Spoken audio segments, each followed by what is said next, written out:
অহা বছৰৰ পৰা ৮০% নম্বৰ পোৱা ছাত্ৰ-ছাত্ৰীসকলেহে লাভ কৰিব ডক্টৰ বাণীকান্ত কাকতি মেধা বঁটা। অহা বছৰৰ পৰা কোৱা হৈছে যে অকল 80% পোৱা ছাত্ৰ-ছাত্ৰীয়েহে বাণীকান্ত কাকতি বঁটাৰ অধীনত স্কুটি লাভ কৰিব। অহা বছৰৰ পৰা ৮০% নম্বৰ লাভ কৰা ছাত্ৰ-ছাত্ৰীসকলেহে লাভ কৰিব স্কুটি। মাজুলীত এই ঘোষণা শিক্ষামন্ত্ৰী ডাক্তৰ ৰণোজ পেগুৰ। নতুনকৈ প্ৰতিখন হাইস্কুলত নিযুক্তি দিব এজনকৈ বিশেষ গণিতৰ শিক্ষক। ২০২৫ চনৰ পৰা প্ৰতিখন উচ্চতৰ মাধ্যমিক বিদ্যালয়ত স্থাপন কৰিব ডিজিটেল ক্লাছৰুম। মাজুলীত মন্ত্ৰী ডাক্তৰ ৰণোজ পেগুৰ এই বৃহৎ ঘোষণা।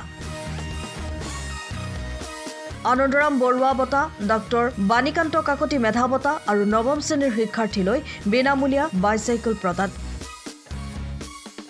অসম চৰকাৰে হাইস্কুল শিক্ষান্ত পৰীক্ষাত কৃতিত্বৰে উত্তীৰ্ণ ছাত্ৰ-ছাত্ৰীলৈ আনন্দৰাম বৰুৱা বঁটা, উচ্চতৰ মাধ্যমিক চূড়ান্ত পৰীক্ষাত কৃতিত্ব সহকাৰে উত্তীৰ্ণ ছাত্ৰ-ছাত্ৰীলৈ ডক্টৰ বাণীকান্ত কাকতি মেধা বঁটাৰ যোগেদি স্কুটাৰ আৰু নৱম শ্ৰেণীত অধ্যয়নৰত সকলো চৰকাৰী আৰু প্ৰাদেশিকৃত বিদ্যালয়ৰ ছাত্ৰ-ছাত্ৰীলৈ বিনামূলীয়া বাইচাইকেল প্ৰদান কৰি ছাত্ৰ-ছাত্ৰীসকলক উৎসাহিত কৰি আহিছে।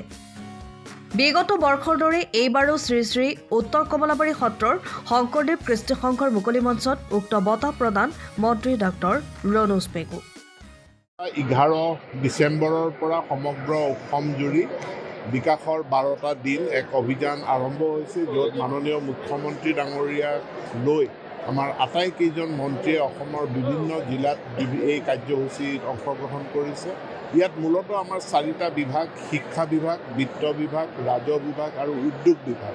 এই 4টা বিভাগৰ অধীনৰ হিতাধিকাৰীসকলক তেওঁলোকৰ পোনপটীয়াকৈ তেওঁলোকৰ হিতসমূহ বেনিফিটসমূহ ডিষ্ট্ৰিবিউট কৰা হৈছে।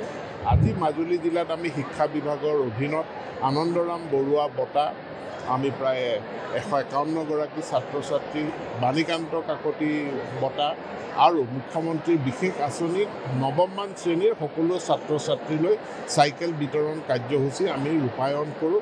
আৰু ইয়াৰ জৰিয়তে আমাৰ যিটো ছেকেণ্ডেৰী এডুকেশ্যন, মাধ্যমিক শিক্ষা খণ্ডত ছাত্ৰ-ছাত্ৰীসকলে এক ডাঙৰ ছাপোৰ্ট চৰকাৰখনৰ পৰা লাভ কৰিছে তেওঁলোকৰ শিক্ষাক আগুৱাই নিয়াৰ লগে লগে কাৰণে।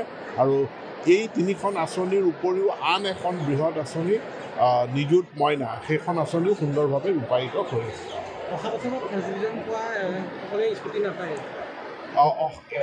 স্কুটি বাণীকান্ত কাকতি আঁচনিখনৰ সংশোধনী হৈছে, বিস্তৃত তাৰ যিটো সংশোধিত ৰূপ এইটো প্ৰকাশ পাব। কিন্তু অহা বছৰৰ পৰা কোৱা হৈছে যে অকল 80% পোৱা ছাত্ৰ-ছাত্ৰীয়েহে বাণীকান্ত কাকতি বঁটাৰ অধীনত স্কুটি লাভ কৰিব। চব মিউচুৱেল ট্ৰেন্সফাৰ আমাৰ 36,000 শিক্ষকৰ বদলীকৰণ হৈ গৈছে। কিছু সংখ্যক বিভিন্ন কাৰিকৰী কাৰণত থাকি গ'ল, যেনে আমি যিসকল কণ্টেক্সুৱেল টিচাৰ তেওঁলোকৰ বদলীকৰণৰো প্ৰক্ৰিয়া চলি আছিল, নিয়মীয়াকৰণৰো প্ৰক্ৰিয়া চলি আছিল। নিয়মীয়াকৰণ হৈ গ'ল, বদলিটো স্থবিৰ হৈ গ'ল।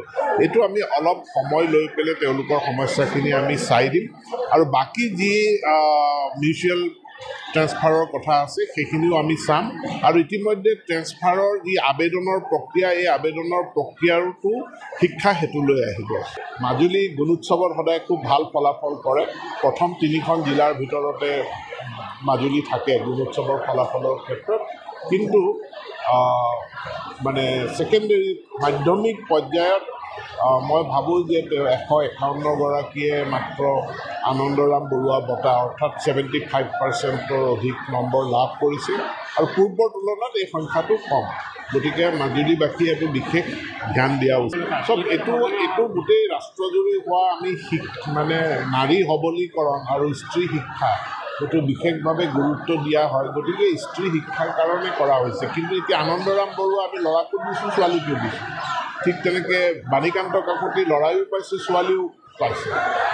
কিন্তু খালি নিযুত মইনা আমি মহিলা কেন্দ্ৰিক বা ছোৱালী কেন্দ্ৰিক কৰিছোঁ স্ত্ৰী শিক্ষাটোক মানে উৎসাহিত কৰা। দুখীয়া ছাত্ৰ-ছাত্ৰীৰ কাৰণে নামভৰ্তি বিনামূলীয়া, পাঠ্যপুথি বিনামূলীয়া। গতিকে ইউনিফৰ্ম। সময়ৰ খবৰ সময়ত পাবলৈ ফ'ল' কৰক টাইম অফ আছাম।